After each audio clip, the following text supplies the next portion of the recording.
Assalamualaikum warahmatullahi wabarakatuh. Berikut ini merupakan video kedua materi perjuangan mempertahankan kemerdekaan Indonesia dengan kekuatan senjata. Dalam video ini kita akan membahas tentang pertempuran Medan Area, peristiwa Merah Putih di Manado, dan pertempuran Margarana atau Puputan Margarana.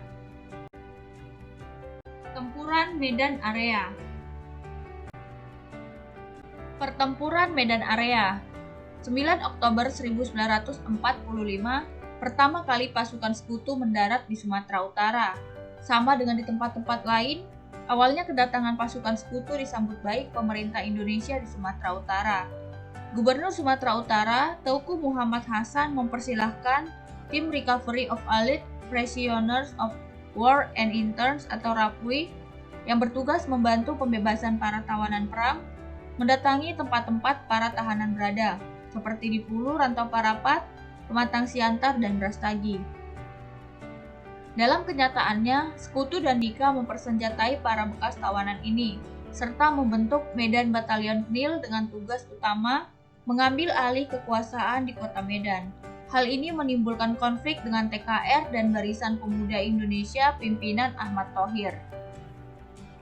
Pada tanggal 13 Oktober 1945, insiden pertama terjadi di hotel di Jalan Bali, Medan. Insiden bermula ketika seorang penghuni hotel merampas dan menginjak-injak lencana merah putih yang dipakai oleh warga setempat. Hotel tersebut kemudian diserbu para pemuda. Sebanyak 96 orang tewas dalam insiden tersebut. Pasukan Sekutu mengultimatum para pemuda dan rakyat di kota Medan agar menyerahkan senjatanya kepada Sekutu. Sementara itu, Nika mulai melakukan aksi-aksi teror terhadap masyarakat. Pada tanggal 1 Desember 1945, Sekutu memasang papan yang bertulis Fixed Boundaries Medan Area atau batas resmi wilayah Medan. Tulisan ini semacam garis polisi yang diyakini akan menghambat gerak maju serta serbuan para pemuda dan TKR terhadap pasukan Sekutu. Oleh karena tulisan inilah, wilayah yang menjadi markas Sekutu di kota Medan dikenal sebagai Medan Area.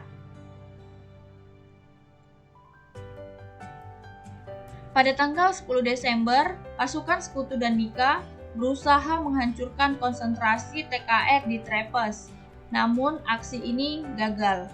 Bahkan dalam insiden ini, para pemuda dan TKR berhasil menculik seorang perwira Inggris serta menghancurkan sejumlah truk pengangkut tentara mereka. Sekutu dan Nika juga melancarkan aksi serangan besar-besaran terhadap kota Medan. Serangan ini menimbulkan banyak korban di kedua belah pihak.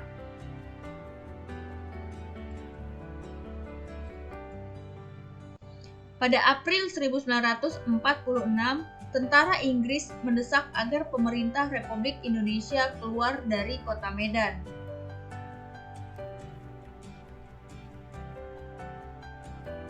Gubernur, wali kota, dan markas TKR pun terpaksa dipindahkan ke Pematang Siantar.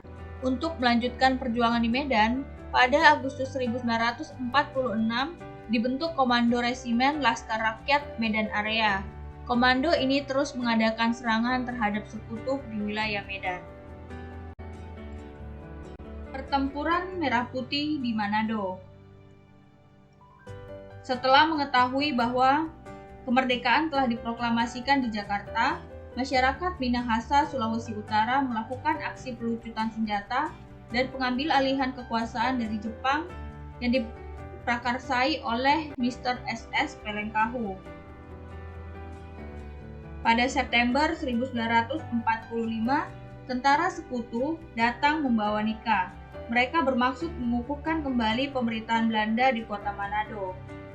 Sebagai bagian dari upaya mewujudkan rencana ini, tentara Sekutu mengumumkan larangan mengibarkan bendera merah putih di seluruh wilayah Minahasa. Kedatangan tentara Sekutu dan Nika serta tindak tanduk mereka di Manado memicu kemarahan rakyat Minahasa. Hal ini memicu konflik bersenjata. Konflik pertama terjadi di kota Tamohon dan Tondano. Rakyat Minahasa terdesak mundur karena minimnya persenjataan. Oleh karena itu, mereka melanjutkan perlawanan dengan cara bergerilya. Untuk memperkuat perlawanan, Dr. Sam Ratulangi memerintahkan agar segera dibentuk organisasi masyarakat yang diberi nama Perjuangan Pusat Keselamatan Rakyat atau PPKR. Beliau juga memprakarsai penyampaian petisi yang ditandatangani oleh 50 orang.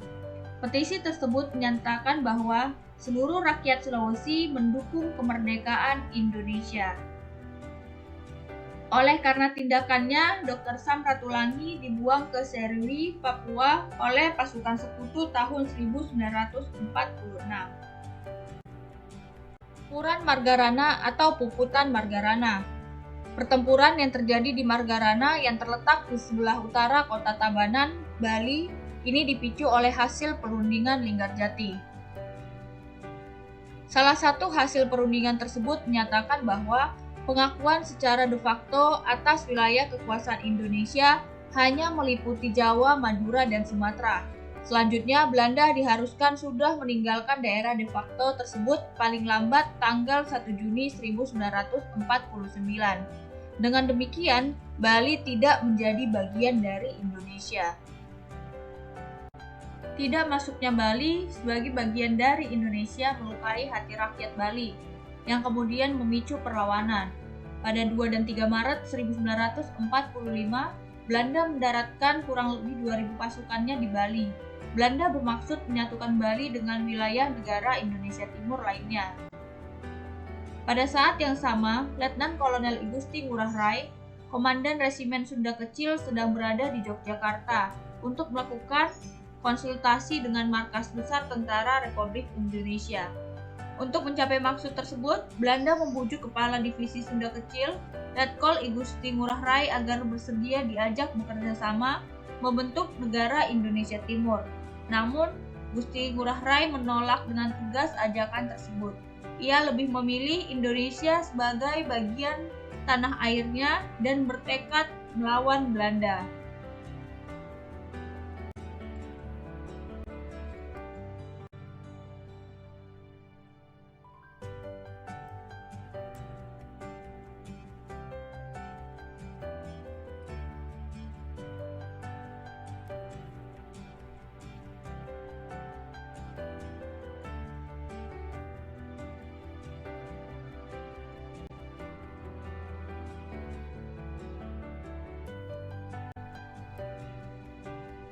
Perang di Margarana dikenal dengan istilah Perang Puputan, yaitu perang yang dilakukan sampai titik darah penghabisan.